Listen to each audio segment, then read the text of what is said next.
പത്തനംതിട്ട തണ്ണിത്തോട് കിണറ്റിൽ വീണ കുട്ടി ആനയെ കരയ്ക്കേറ്റി. JCB കൊണ്ട് കിണറിന്റെ വശങ്ങൾ ഇടിച്ചു നിരത്തിയാണ് ആനയെ കരയ്ക്ക് കയറ്റിയത്.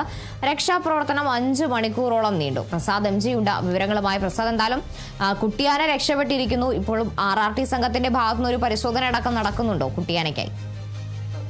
തീർച്ചയായിട്ടും ഉണ്ട് കാർത്തു.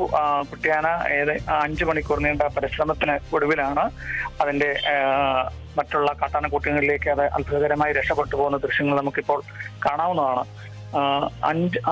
ഇന്നലെ പുലർച്ചെയാണ് തണ്ണിത്തോട് ഗോപാലകൃഷ്ണാചാരി എന്ന് പറഞ്ഞ ഒരു വ്യക്തിയുടെ ഉപയോഗശൂന്യമായ ഈ കിണറ്റിൽ ഏകദേശം 10-15 അടി താഴ്ചയോളം ആഴമുള്ള ഈ കിണറിലാണ് ഈ കുട്ടിയാന വീണത്.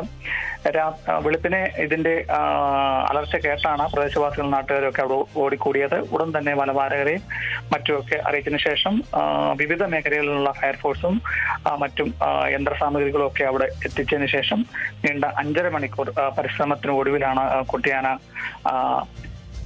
വെളിയിലേക്ക് അത്ഭുതകരമായി രക്ഷാപ്രവർത്തനത്തിലൂടെ രക്ഷപ്പെട്ട് അതിന്റെ അച്ഛനും അമ്മയും എന്നൊക്കെ പറയുന്ന മറ്റ് കാട്ടാനക്കൂട്ടങ്ങളിലേക്കൊക്കെ തന്നെ അത് ഓടി രക്ഷപ്പെട്ടു പോയത്. അപ്പോൾ ഈ കാർത്തു നമുക്ക് ശ്രദ്ധിക്കേണ്ട ഒരു വിഷയം, ഈ കുട്ടിയാന ഈ കിണറ്റിൽ വീണ അന്നേരം മുതൽ തന്നെ ഈ കാട്ടാനക്കൂട്ടം ഏകദേശം ഒരു 1.5-2 കിലോമീറ്റർ മാറി അത് എങ്ങും പോകാതെ തന്നെ വനത്തിനുള്ളിൽ തന്നെ നിലയുറപ്പിച്ച ഒരു കാഴ്ച ഉണ്ടായിരുന്നു. അതുകൊണ്ട് തന്നെ ഈ കുട്ടിയാനെ രക്ഷപ്പെടുത്തുന്നതിനുള്ള ക്രമീകരണത്തിന് ഒടുവിൽ തന്നെ വിപുലമായ രക്ഷാപ്രവർത്തനങ്ങളൊക്കെയാണ് പോലീസ് വനംവകുപ്പും ഒക്കെ അവിടെ ചേർന്ന ആൾക്കാരെയും ഒക്കെ മാറ്റിപ്പാർപ്പിച്ച് എന്തെങ്കിലും അപകടങ്ങളോ മറ്റ് അത്യാഹിതങ്ങളോ ഒക്കെ ഉണ്ടാകാത്ത രീതിയിലുള്ള ക്രമീകരണങ്ങളൊക്കെ നടത്തി. പിന്നെ പൊതുവെ എന്ന് മാനം തെളിഞ്ഞ് നിന്നിരുന്നാല് രക്ഷാപ്രവർത്തനത്തിന് കൂടുതൽ സഹായകരമായിരുന്നു. അങ്ങനെ മറ്റുള്ള പരിക്കോളോ മറ്റ് അപായങ്ങളോ ഒന്നും കൂടാതെ തന്നെ കിണറിന്റെ ഒരു വശം ആഴത്തിൽ ഒരു വശത്തേക്ക് ഇങ്ങനെ ചരിച്ച് കയറ്റിയതിനു ശേഷം JCB മറ്റും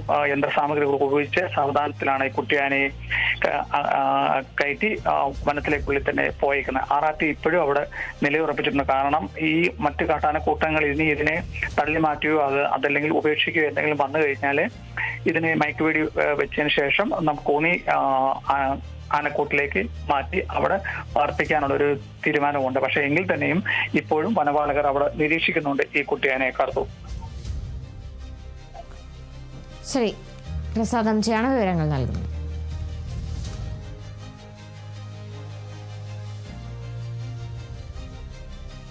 ബ്രിട്ടീഷ് പ്രധാനമന്ത്രി കെയർ സ്റ്റാമറിന്റെ രാജി ഉടനില്ലെന്ന റിപ്പോർട്ട്. പാർട്ടിയിൽ നിന്ന് രാജിവെക്കാനുള്ള സമ്മർദ്ദം വർദ്ധിച്ചിട്ടുണ്ടെങ്കിലും സ്റ്റാമർ രാഷ്ട്രീയ ഭാവി കണക്കിലെടുക്കുന്നതായാണ് പുറത്തുവരുന്ന സൂചനകൾ. ഉപതെരഞ്ഞെടുപ്പിൽ ലേബർ പാർട്ടി നേതാവ് ആന്റി ബെൻഹാം വിജയിച്ചതോടെയാണ് സ്റ്റാമറിന് മേൽ രാജി സമ്മർദ്ദമേറിയത്. എന്നാൽ സ്റ്റാമറിന് സഖ്യകക്ഷികളുടെ പിന്തുണയുണ്ട്. ബ്രിട്ടനിൽ പാർട്ടി നേതാവ് സഭയിലെത്തിയാൽ പ്രധാനമന്ത്രിയാവുന്ന രീതിയാണ് നിലവിലുള്ളത്. ചില മന്ത്രിസഭാംഗങ്ങൾ സ്റ്റാമർ രാജിവെക്കണമെന്ന ആവശ്യം ഉയർത്തിയിട്ടുണ്ട്.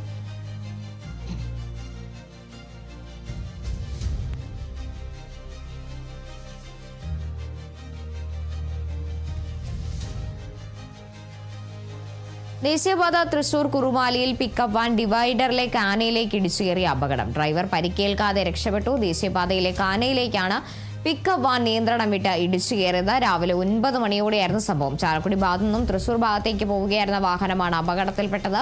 കുറുമാലിയിലെ യൂട്ടേണിന് സമീപം നിയന്ത്രണം തെറ്റിയ പിക്കപ്പ് വാൻ മറ്റൊരു കാറിൽ ഇടിച്ച് ഡിവൈഡറിലേക്ക് ഇടിച്ചു കയറുകയായിരുന്നു. പുതുക്കാട് പോലീസ് സ്ഥലത്തെത്തി മേൽ നടപടികൾ സ്വീകരിച്ചു. ഇവിടെ സ്ഥിരം അപകട മേഖലയാണെന്നും കൃത്യമായ സിഗ്നലുകൾ പുനർനിർമ്മിച്ച് അപകട സാധ്യത ഒഴിവാക്കണമെന്ന് യാത്രക്കാരും നാട്ടുകാരും ആവശ്യപ്പെട്ടു.